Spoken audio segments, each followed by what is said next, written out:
ETF index mutual funds నేర్చుకుని stock మార్కెట్లో రాణించాలనుకుంటున్నారా? వెంటనే ఈ నెంబర్కి కాల్ చేయండి.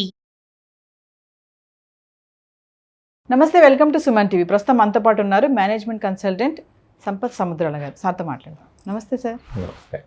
సార్, గోల్డ్ ప్రైసెస్ చూసుకుంటే గత 4 రోజుల నుంచి తగ్గుతుంది, పెరుగుతుంది. చాలామంది ఏంటంటే తగ్గిపోతుంది, 60 వరకు వచ్చేస్తుందని కొంతమంది అంటున్నారు. పెరిగితే మాత్రం 1,00,000 దాటేస్తుందని కొంతమంది అంటున్నారు. అసలు ఈ హెచ్చు తగ్గులు అనేవి ఎందుకు వస్తూ ఉంటాయి అంటారు? బంగారం అనేది మనకి ముందు నుంచి ఉన్న ఇన్వెస్ట్మెంట్ ఆప్షన్, అసెట్. ఆడవాళ్ళందరూ చూసినే కాకుండా ఇన్వెస్ట్ చేసుకునే వాళ్ళందరూ కూడా దీన్ని ఒక ఇన్వెస్ట్మెంట్ ఆప్షన్గా మన దగ్గర ముందు నుంచే ఉంది. దీన్ని సేఫ్ హెవెన్ అసెట్ అని కూడా అంటారు. ఎందుకంటే ఎట్టి పరిస్థితుల్లో బంగారం మాత్రం మోసం చెయ్యదు, నష్టం కలిగించదు అనే నమ్మకం ఉన్నా. ఇప్పుడు షార్ట్ టర్మ్లో ఫ్లక్చువేషన్స్ ఉన్నప్పటికీ కూడా బంగారం ధర పెరుగుతూనే ఉంటుంది. It will be fluctuating and it depends on various factors అమ్మా. ఇప్పుడు మనకి ఈ మధ్యకాలంలో మీరు చూసినట్టయితే నవంబర్లో కొంచెం ధరలు తగ్గాయి అని అనుకున్నాం, అవునా? మళ్ళీ పెరుగుడు మొదలైంది, అవునా? ఇప్పుడు మళ్ళీ వెడ్డింగ్ సీజన్ స్టార్ట్ అయింది కాబట్టి it will go little high. Wedding season అయిపోయిన తర్వాత ఇవన్నీ షార్ట్ టర్మ్ ఇంప్లికేషన్స్. ఓకే, మళ్ళీ వెడ్డింగ్ సీజన్ పోగానే కొంచెం తగ్గుముఖం పట్టినట్టు పట్టచ్చు, కానీ మళ్ళీ వేగం పుంజుకునే అవకాశాలు ఖచ్చితంగా ఉన్నాయి.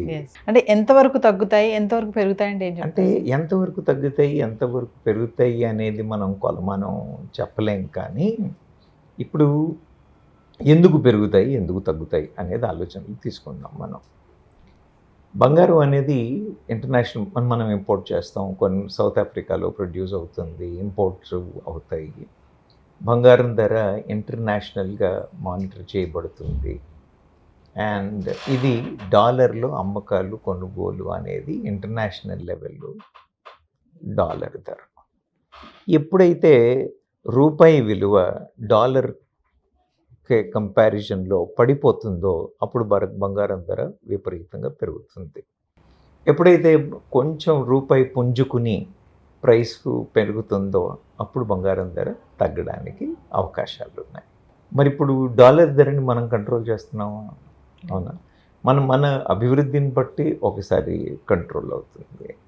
మళ్ళీ మన దగ్గర ఉన్న ఛాలెంజెసే కాకుండా పొలిటికల్ గ్లోబల్ పొలిటికల్ కండిషన్స్ చూసుకున్నట్టయితే గ్లోబల్ పొలిటికల్ కండిషన్స్ కూడా చాలా ఇంపాక్ట్ చేసే అవకాశాలు ఉన్నాయి. ఇప్పుడు మనం ఈ మధ్యలో మనం చూసినట్టయితే ఇంటర్నేషనల్ డిస్టర్బెన్స్లన్నీ వల్ల కూడా ప్రతి చోట కూడా we will have economic slow down. ఎప్పుడైతే ఎకనామిక్ స్లో డౌన్ ఉందో అన్ని ఇన్వెస్ట్మెంట్ మార్కెట్లు దెబ్బతింటాయి, అవునా? ఎప్పుడైతే ఇన్వెస్ట్మెంట్ మార్కెట్లు లేవు అని అన్నప్పుడు every investor will look for a safe option and gold becomes safe option. When gold becomes safe option, then the price hike is a possibility. ఇదొకటి. రెండవది, ఏ ఎకానమీస్ అయినా మన భారతదేశం ఎకానమీ కానివ్వండి లేదా వేరే దేశాల్లో కానివ్వండి, ఎప్పుడైతే వాళ్ళు కొంత రిజర్వ్స్ పెంచుకుందాము అని డిసైడ్ చేసుకుంటారో, ఎప్పుడెప్పుడైతే ఎకానమీస్ రిజర్వ్ చేద్దాము అని గవర్నమెంట్లు డిసైడ్ చేసుకుంటే ఆ రిజర్వ్స్ పెరిగినప్పుడు కూడా బంగారం ధరలు పెరిగే అవకాశాలు ఉన్నాయి. ఒకటి పొలిటికల్ రీజన్ అయితే, ఒకటి పర్టికులర్ కంట్రీస్ యొక్క ఎకనామిక్ సిచ్యువేషన్ మీద కూడా. మూడవది ఇన్ఫ్లేషన్. ఇన్ఫ్లేషన్ ఎలా పెరుగుతూ ఉంటే దెన్ అప్పుడు ఇంకా మనం వెళ్ళి టీవీలు కొనం, మనం వేరే వస్తువులు కొనం, వాటి మీద పెట్టే బదులు we feel like putting that money on gold. So ఇలా ఎప్పుడైతే దాని డిమాండ్ పెరుగుతుందో, it could be because of national economy reason, it could be because of పెళ్ళిళ్ళ రీజన్ కానివ్వండి, ఫెస్టివల్ రీజన్ కానివ్వండి, రిజర్వ్స్ రీజన్ కానివ్వండి, ఎప్పుడైతే వాటి డిమాండ్ పెరుగుతుందో ఆటోమేటిక్గా ప్రైసులు పెరిగే అవకాశాలు ఉన్నాయి. అందుకు ధరలు పెరుగుతున్నాయి తప్పితే మీరు చూసుంటారు నిన్న మొన్నకి 500-600 రూపాయల తేడా ఒక 600 రూపాయలు తగ్గింది అని చెప్తే కానీ ఇది చాలా temporary, it will be temporary thing.